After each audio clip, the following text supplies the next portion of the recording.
Hər kəsə salam. Bu gün magistr son kurs tələbəsinin bir həftəsini izləyəcəksiniz. Fərqli və maraqlı içkilər sınamaq xoşuma gəlir. Ona görə səhər həmişə yeməkdən öncə içmək üçün nəsə hazırlayıram.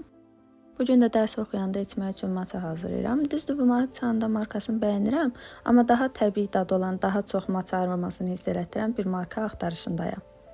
Matcha hazırlayanda çox metaldan istifadə eləmək olmaz. Məsələn, əgər süzgəc metaldırsa, onda gərək qaşığı taxta qaşıq istifadə eləyəsən. Yəni də süzgəcdən keçirmək lazımdır ki, topaqlanma olmasın. Eyni zamanda suyu da tam qaynanmış istifadə eləmək olmaz. İsti su olmalıdır. Məsələn, 60-80 dərəcəlik su olmalıdır ki, çürütməsin. Çünki çox isti su da olanda çürüyür. Çox soyuq su olanda da həmin o dadı vermir.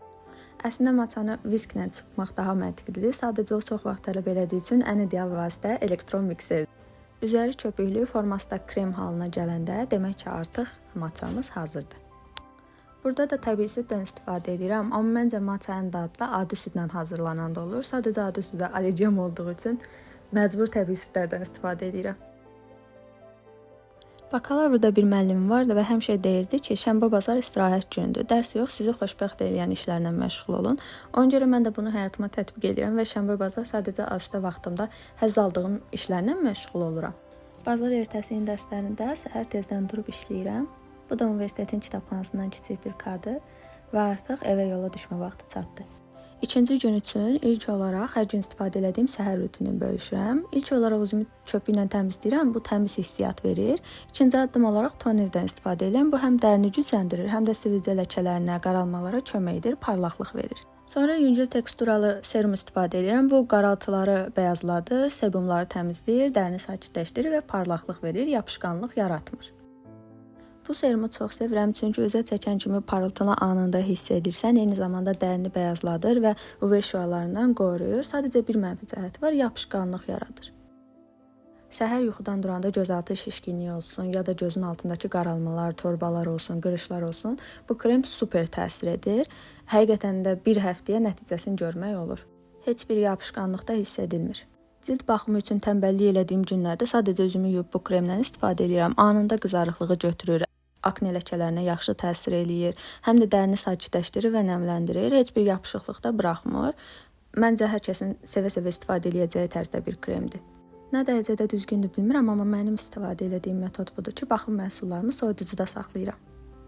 Bu dodaq balmı hamının sevimlisidir. Eyni zamanda Stairkidis'dən Ayen, Seventeen-dən də Dokyom istifadə eləyir. Mən də çox bəyənirəm, çünki vegan tərkiblidir, təbii rəngi var. Eyni zamanda dodaqlara yaxşı təsir edir. Əgər dodaqlarınızı dişləyirsinizsə, həmin o qabıqlanmaların da qarşısını alır, dodağı yumşaldır və gözəlləşdirir. Son olaraq da günəş kremi. Düzdür, bu hər kəsin sevimlisidir, amma mənim cildimdən çox da uyğunlaşa bilmədi. Düzdür, hər gün istifadə edirəm, çünki günəş kremi hər gün istifadə olunmalıdır. Amma bitsə bir də almayacaqlarım siyahısındadır. Və bəli, qatılıram ki, bu qədər məhsulu daşa vursan, daş da çiçək açardı. Bugünkü içkimizin tərkibi 1 kivi, 1 yaşıl alma, 1 xiyar, yarım limonun suyu, çox kiçik zəncəfil, bir də 1 stəkan sudan ibarətdir. Həm cildə, həm də bədənə xeyirdir, amma dadı çox turşu idi, düzü mən bəyənmədim. Bir daha hazırlayaramı, düşünmürəm. Amma sınamağa dəyərmi? Dəyər.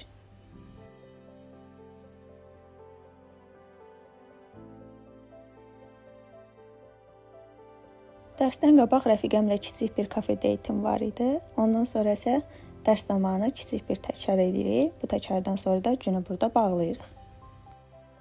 Səhər tez oyananda o qədər yaxşı hiss edirəm ki, sanki bütün gün mənə qalır və hər şey eləmək üçün bol-bol vaxtım var. Eyni zamanda səmada o qədər qəşəng olur ki, adam balkondan evə girmək istəmir və bu buludları görəndə də melanxolik tərəfim tutur. Üçüncü günün menüsündə bir növ yoğurt var deyə bilərik. Bunu necə hazırlayırıq? 1 xörək qaşığı yulaf, 1 çay qaşığı chia toxumu, 1 çay qaşığı kətan toxumu, 1 banan. İstəyə görə başqa meyvə də əlavə eləmək olar. Mən moruq istifadə elədim. 1 stəkan kefir və sonra onu blenderlayırıq. Moruqla banan mükəmməl ikili oldu. Həm adamı tox tutur, həm də yoğurt dadı verir. Məncə sınamağa dəyər. Ayın 14-dən 19-na kimi Dəmir Yol Muzeyində açıq qapı günləri idi. Ona görə mən də rəfiqəmlə bunu dəyərləndirmək qərarına gəldim. Muzey 2 mərtəbədən ibarətdir və girişdə Dəmir Yol Muzeyinin təhlükəsiz keçid modelini bizi qarşılayır. Maketlər o qədər canlı idi ki, adam bax-bax doya bilmirdi həqiqətən. Sağda film zalı var idi və burada Dəmir Yol Muzeyi barəsində, Dəmir Yolunun özü haqqında məlumatlar verilirdi.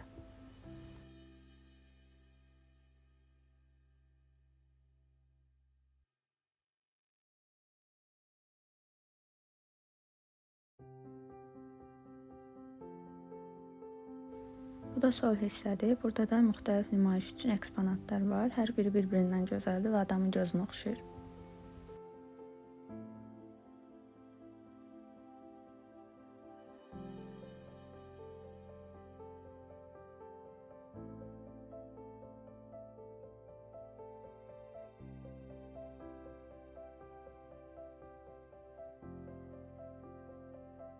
Muzeyin dizaynı bir növ sarayı xatırladır və bu vaqonun da içinə girəndə həqiqətən də qatar yolcusu kimi hiss edirsən. Vaqonun içərisini TikTok hesabımda paylaşmışam. Baxmaq istəyirsinizsə ora nəzər sala bilərsiniz. Pilləkənlərdən çıxan kimi bizi bu fərqli uniformalar qarşılayır və onunla yanaşı bu mərtəbədə 3 zal var.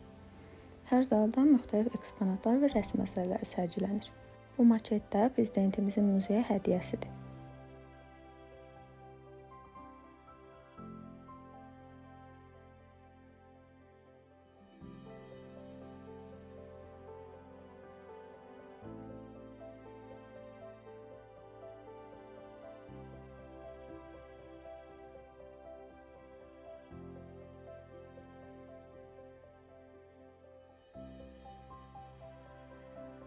Bura pilləkənlərdən solda yerləşən sərgi salonudur və burada fərqli vaqonların maketləri var.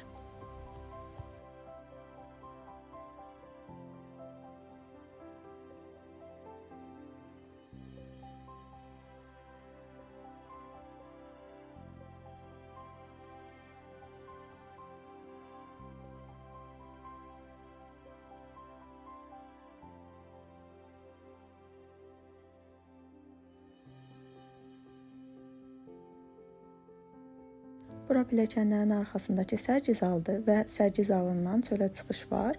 Həmin o qatar reysinin üstündə də real maket sərgilənir.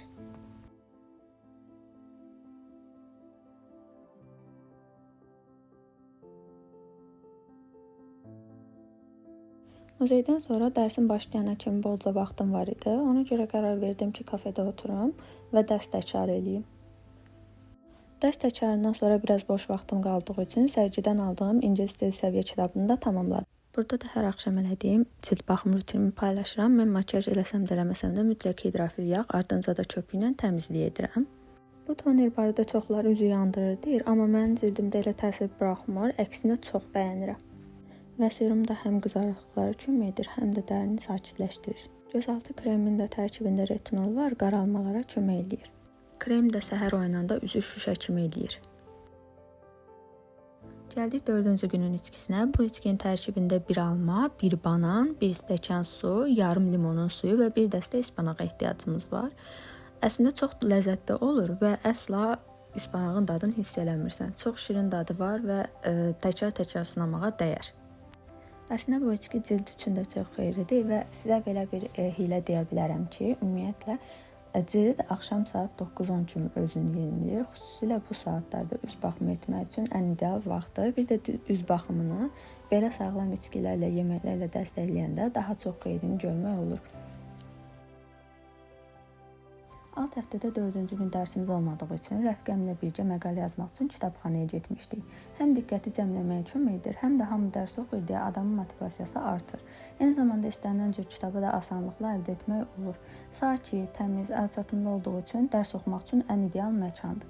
Kitabxanadan çıxandan sonra yağış yağırdı və kitabxana ardınca da belə bir mənzərə adamın gözünə oxşayırdı. Bu günlük bu qədər. Sağ olun.